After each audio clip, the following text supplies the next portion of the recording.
জলে আদর কইরা মুইসা দিতাম গালে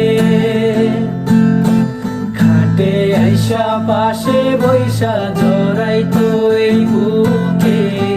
বলো আমি এই কথা কেমনে চাঁদের মতো মুখটি যখন ভাসতো নয়ন জলে আদর কইরা মুইসা দিতাম গালে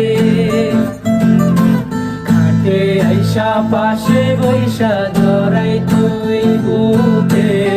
বলো আমি এই কথা